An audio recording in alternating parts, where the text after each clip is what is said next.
भारत माता की, भारत माता की, छत्रपति शिवाजी महाराज की, धर्मवीर छत्रपति संभाजी महाराज की, जय भवानी, जय भवानी।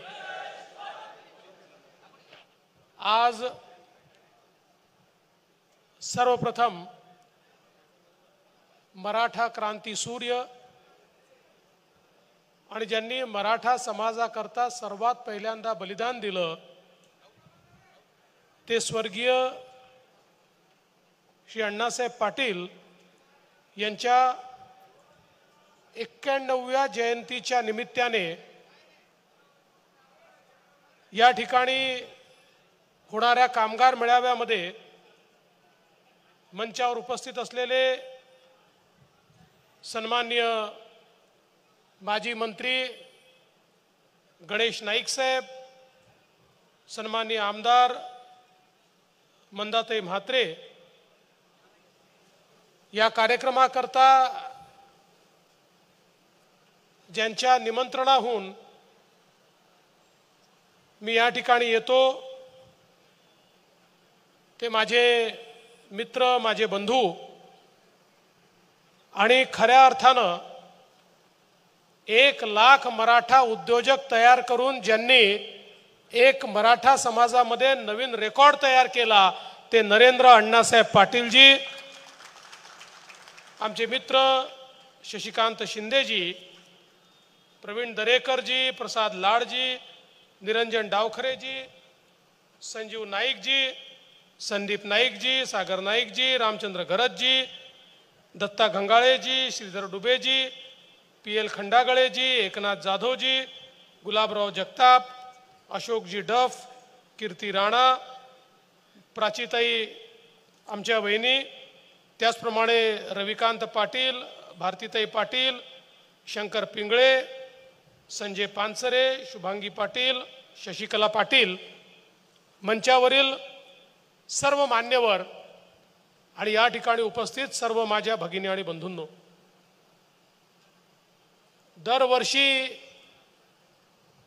स्वर्गीय अण्णासाहेब पाटलांची जयंती या ठिकाणी साजरी करण्याकरता आपण सगळे लोक एकत्रित होत असतो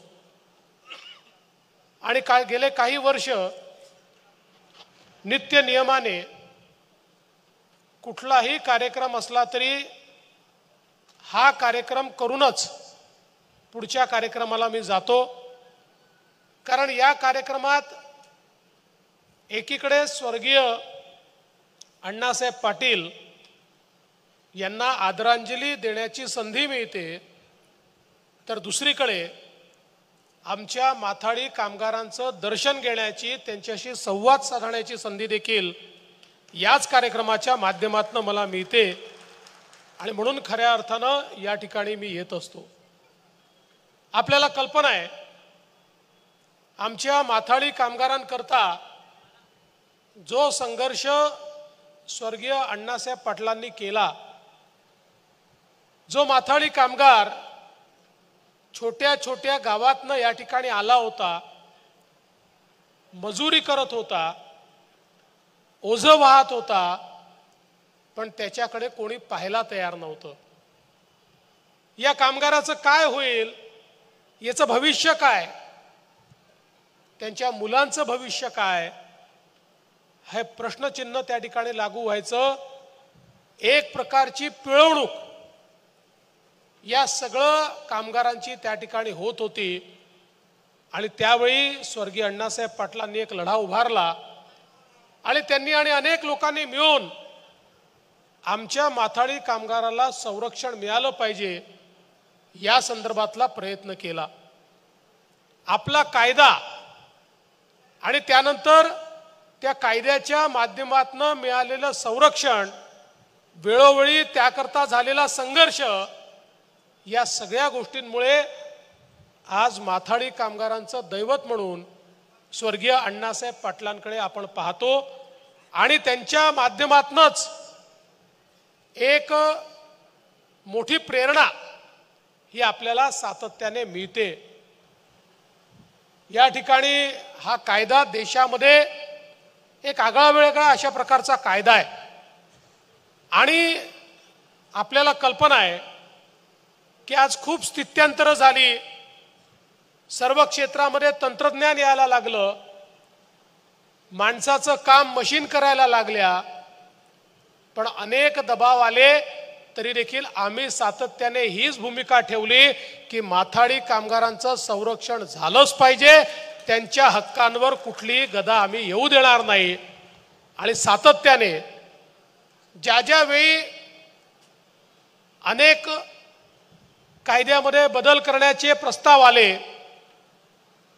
प्रस्ताव आल्यानंतर आपल्या नेते मंडळींनी ज्या ज्या वेळी आमच्या निदर्शनास आणून दिलं की हे प्रस्ताव माथाडी कामगारांच्या बाजूचे नाहीत, त्यावेळी सरकारने घेतलेले प्रस्ताव देखील नाकारण्याचं काम आम्ही केलं। मग मागच्या काळामध्ये बोर्डांचं एकत्रीकरण असेल, नरेंद्र पाटीलजी माझ्याकडे आले, त्यांनी सांगितलं की यांनी आमच्यावर अन्याय होईल, नवीन कायदा तयार होत होता, उपोषण सुरू होतं, मी सभागृहामध्ये एंट्री घेत होतो आणि त्या ठिकाणी नरेंद्रजी तुम्ही मला भेटलात आणि सांगितलं की काही झालं तरी आम्हाला कायदा नको, याच्यामध्ये खूप अडचणी आहेत। मी कुठलाही विचार केला नाही, थेट सभागृहात गेलो, शशिकांतजींना माहिती आहे, आणि जाऊन घोषणा केली जर कायदा माथाडी कामगारांवर अन्याय करणारा असेल असा कायदा आम्ही करणार नाही, आणि तो कायदा त्या ठिकाणी आपण परत पाठवण्याचं काम केलं। कारण शेवटी समाजातला हा महत्त्वाचा घटक आहे की ज्याने आपल्या मेहनतीवर आज या ठिकाणी आपला संसार उभा केला आहे, ओझं वाहून उभा केलेला आहे, आणि म्हणून अशा लोकांचं संरक्षण करणं हे अत्यंत महत्त्वाचं आहे। मी आज देखील आपल्याला निश्चितपणे या निमित्ताने सांगतो की अडचणी आहेत, पण या अडचणी दूर करण्याकरता निश्चितपणे आपलं सरकार पुढाकार घेईल। आणि विशेषतः नरेंद्रजी, नाशिकवाल्यांचा जो प्रश्न आहे पुढच्या 15 दिवसामध्ये माझ्याकडे बैठक लावतो, त्या ठिकाणी पणन मंत्री आणि कामगार मंत्री या दोघांना उपस्थित करतो आणि या संदर्भात जे काही जो अन्याय आहे तो अन्याय दूर करण्याचं काम हे आपण निश्चितपणे या माध्यमातून करू। वडाळ्याच्या संदर्भात आपणही बोलला, शशिकांतजी बोलले, मागच्या काळामध्ये मी मुख्यमंत्री असताना काही निर्णय आपण घेतले होते वडाळ्याच्या संदर्भात की ज्याच्यातनं आपण त्याला फिजिबिलिटी आणली होती, पण अद्यापही काही अडचणी आहेत, त्यामुळे ते सुरू होऊ शकलेलं नाही। त्याही संदर्भात ज्या अडचणी आहेत त्या दूर करण्याकरता मी एक बैठक बोलवतो। या बैठकीमध्ये एकदा आपण निर्णय घेऊ। आपल्याला कल्पना आहे माझ्या मागच्या बैठकीमध्ये जे संभव नव्हते असे निर्णय आपण घेतले आणि त्याचे GR देखील काढले, पण दुर्दैवाने तरी देखील याच्यामध्ये अजूनही काही अडचणी आहेत असं माझ्या आज लक्षात आलेलं आहे। तर त्या दूर करून आमच्या माथाडी कामगारांना घरं मिळाली पाहिजेत, या संदर्भातला पुढाकार आपण घेऊ। आणि या नवी मुंबईमध्ये प्रधानमंत्री आवास योजनेच्या घरांच्या संदर्भात जी मागणी आपण केली आहे त्याही संदर्भात जे या ठिकाणी निकषात बसत असतील अशा लोकांना या प्रधानमंत्री आवास योजनेत माथाडी कामगारांना प्राधान्य कसं देता येईल या संदर्भातला निर्णय देखील माननीय मुख्यमंत्र्यांची चर्चा करून आम्ही घेऊ, जेणेकरून खऱ्या अर्थानं आमच्या माथाडी कामगारांना योग्य अशा प्रकारचा न्याय या ठिकाणी मिळेल। खरं तर एक गोष्ट निश्चितपणे आहे की स्वर्गीय अण्णासाहेब पाटलांनी या ठिकाणी मराठा समाजाकरता बलिदान दिलं।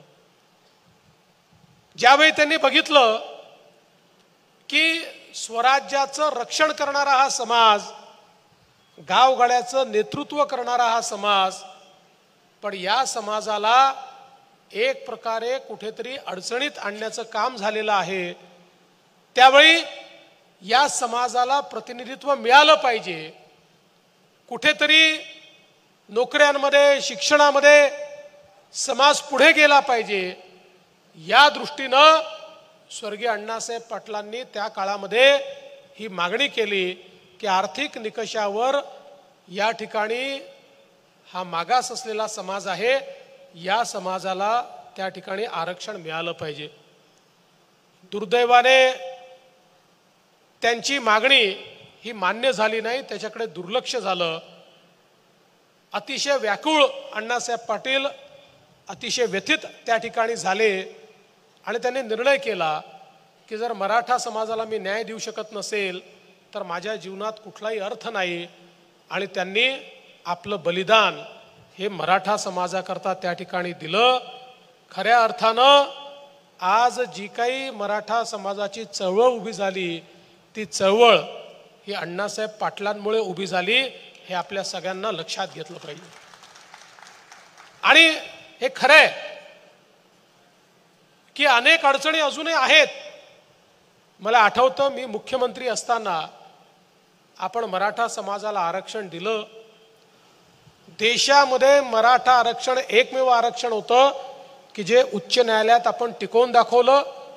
जोपर्यंत मी मुख्यमंत्री होतो सर्वोच्च न्यायालयात देखील ते टिकलं। दुर्दैवाने त्यानंतर ते टिकू शकलं नाही। पुन्हा माननीय मुख्यमंत्री एकनाथरावजी शिंदे यांच्या नेतृत्वामध्ये 10% आरक्षण आपण दिलं। दरम्यानच्या काळामध्ये माननीय मोदी साहेबांनी ईडब्ल्यूएसचं आरक्षण दिलं, त्याचाही फायदा मराठा समाजाला मिळत होता। परंतु सातत्याने वेगळं आरक्षणाची मागणी असल्यामुळे शिंदे साहेबांच्या नेतृत्वात आपण 10% आरक्षण दिलं। आज वेगवेगळ्या प्रकारच्या मागण्या होत आहेत। मी असं म्हणणार नाही की मागण्या चूक आहेत, पण आपल्याला एकच गोष्ट लक्षात घेतली पाहिजे की कुठलीही मागणी आपण जी करतोय ती कायद्याच्या चौकटीत बसली पाहिजे। अन्यथा एखादा निर्णय आपण घ्यायचा आणि तो कायद्याच्या चौकटीत बसला नाही म्हणून तो निर्णय न्यायालयाने रद्दबातल करायचा, अशा प्रकारची वारंवार एक प्रकारची पिळवणूक, एक प्रकारची फरफट ही मराठा समाजाची होता कामा नये। आणि म्हणून आज या माध्यमातून मार्ग काढण्याचा प्रयत्न आमचा आहे। शेवटी मराठा समाजाने सातत्याने विविध समाजांचं नेतृत्व केलेलं आहे, त्यामुळे कुठेतरी छत्रपती शिवाजी महाराजांचे मावळे 18 पगड जातीतले मावळे एकमेकांसमोर उभे आहेत, एकमेकांच्या विरोधात उभे आहेत। अशा प्रकारचं चित्र या महाराष्ट्राला भूषणावं नाही, ते उभं होणं योग्य नाही, ते उभं होऊ नये असा आपला सगळ्यांचा प्रयत्न आहे। आणि म्हणून आमच्या सरकारचे कमिटमेंट आहे की मराठा समाजाचे अधिकार प्रोटेक्ट झाले पाहिजे, त्यांचं आरक्षण मिळालं पाहिजे। जे आम्ही दिलेलं आहे ते आम्ही न्यायालयात टिकवलेलं आहे। आजही पोलीस भरती झाली, मला सांगताना आनंद वाटतो। मी आता जवळपास 25,000ची पोलीस भरती केली। त्या पोलीस भरतीमध्ये 10% आरक्षणाप्रमाणे आमच्या मराठा तरुणांना पोलीसमध्ये नोकऱ्या मिळाल्या, ते आपण त्या ठिकाणी दिलेले आहेत। आता कोणाचं म्हणणं वेगळं असू शकतं, कोणाचं वेगळं असू शकतं, पण आमचा प्रयत्न सरकार म्हणून हा आहे की मराठा समाजाचे हक्क मिळावे आणि त्याच वेळी कुठेही समाजात दुफळी निर्माण होऊ नये, या दृष्टीने आपला सातत्याने प्रयत्न आहे। पण मला एका गोष्टीचं खूप समाधान आहे की आपण मागच्या काळामध्ये आपल्या लक्षात आलं की केवळ आरक्षण दिल्यामुळे इतका मोठा मराठा समाज, आरक्षण तर आवश्यक होतच, पण इतका मोठा मराठा समाज काही सगळ्यांना नोकऱ्या मिळू शकत नाहीत। त्यामुळे सगळ्यांचं कल्याण हे त्या ठिकाणी होणं कठीण आहे। आणि म्हणून मग आपण सारथी सारखी एक संस्था तयार केली आणि उच्च शिक्षणामध्ये मराठा समाजाचा टक्का वाढावा, UPSC MPSC मध्ये वाढावा, IAS IPS अधिकारी व्हावेत म्हणून सारथीची निर्मिती त्या ठिकाणी मी केली। मला सांगताना आनंद वाटतो की आज सारथीच्या माध्यमातून 51 विद्यार्थी UPSC मध्ये पास झाले, 12 IAS झाले, 18 IPS झाले। जवळजवळ या ठिकाणी 480 आमचे MPSC मध्ये तहसीलदारापासून वरच्या पदापर्यंत त्या ठिकाणी DYSP पासून तर डेप्टी कलेक्टर पर्यंत वेगवेगळ्या पदांवर गेले। आणि मोठ्या प्रमाणात त्या सगळ्या लोकांनी सांगितलं की आज आमचं कल्याण झालं कारण सारथीची निर्मिती झाली. आणि त्याहीपेक्षा मला महत्त्वाचं काय वाटतं तर अण्णासाहेब पाटील आर्थिक विकास महामंडळ, मी त्यावेळी नरेंद्र पाटलांना विनंती केली की नरेंद्रजी हे महामंडळ बंद असल्यासारखं आहे, तुम्ही जबाबदारी घ्या, मी पैशाची कमतरता पडू देत नाही. आपण हे महामंडळ काढलं होतं मराठा समाजामध्ये उद्योजक तयार करण्याकरता. तुम्ही म्हणाल तेवढे पैसे आम्ही याला देऊ, पण आपल्याला मराठा समाजामध्ये आमची जी तरुणाई आहे त्यांना उद्योजकांमध्ये परिवर्तित केलं पाहिजे. आणि मी खरोखर माझे मित्र किंवा माझे भाऊ आहेत म्हणून नाही म्हणत, पण मी खरोखर सांगतो आज जे काम या आर्थिक विकास महामंडळामध्ये नरेंद्र पाटलांनी करून दाखवलं हे खरोखर मला असं वाटतं या देशामध्ये कुठल्या आर्थिक विकास महामंडळाच्या अंतर्गत झालं नाही. 1,00,000 मराठा तरुणांना उद्योजक बनवण्याचा विक्रम हा नरेंद्र पाटील साहेबांनी या ठिकाणी करून दाखवला. आणि आज संख्या वाढते. 8,000 कोटी रुपयांपेक्षा जास्तीचं कर्ज हे आमच्या मराठा तरुणांना मिळालेलं आहे. तुम्ही आठवा अवस्था काय होती, 8,000 कोटी सोडा, 8,00,000 रुपयाचं कर्ज आमच्या मराठा तरुणांना मिळत नव्हतं. आज 8,000 कोटीचं मिळालेलं आहे. आणि 8,000 कोटीने अजून 20,000 कोटी रुपये जरी लागले तरी राज्य सरकार मागे हटणार नाही. ज्या ज्या तरुणांना आपल्या पायावर उभं राहायचं आहे, आज 1,00,000 तरुण नोकरी मागणारे नाही, नोकरी देणारे या ठिकाणी झाले. आणि त्याचं सगळं श्रेय जर कुठल्या एका व्यक्तीचं असेल तर ते नरेंद्र अण्णासाहेब पाटील या व्यक्तीचं आहे, ज्यांनी पायाला भिंगरी लावून एकेका जिल्ह्यामध्ये फिरून प्रसंगी बँकांची भांडून. आणि एक गोष्ट नरेंद्र पाटलांची आमचे त्यांचे संबंध खूप जवळचे आहे, पण माथाडी आणि मराठा किंवा अण्णासाहेब पाटील आर्थिक विकास महामंडळ हे दोन विषय आले की नरेंद्र पाटील आम्हालाही सोडत नाही. आवश्यकता पडली तर आमची हजामत त्या ठिकाणी करतात. त्यामुळे त्यांनी सातत्याने पाठपुरावा करून प्रसंगी सरकारशी 2-2 हात करून या माध्यमातून जे सगळे बदल आवश्यक आहेत ते बदल करून घेतले.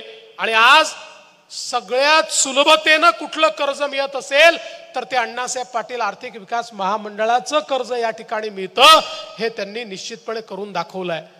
आणि म्हणून आपण जी मागणी केलेली आहे निश्चितपणे माननीय मुख्यमंत्र्यांची चर्चा करून, आणि मुख्यमंत्री त्याला नाही म्हणणारच नाहीत त्यामुळे मला काही त्याच्याबद्दल शंकाच नाही, आम्ही या महामंडळाचं नाव जे आपल्याला बदलायचं आहे आज ते अण्णासाहेब पाटील स्वर्गीय अण्णासाहेब पाटील आर्थिक विकास महामंडळ आहे, त्याचं नाव मराठा क्रांती सूर्य अण्णासाहेब पाटील आर्थिक विकास महामंडळ हे निश्चितपणे आपण करू.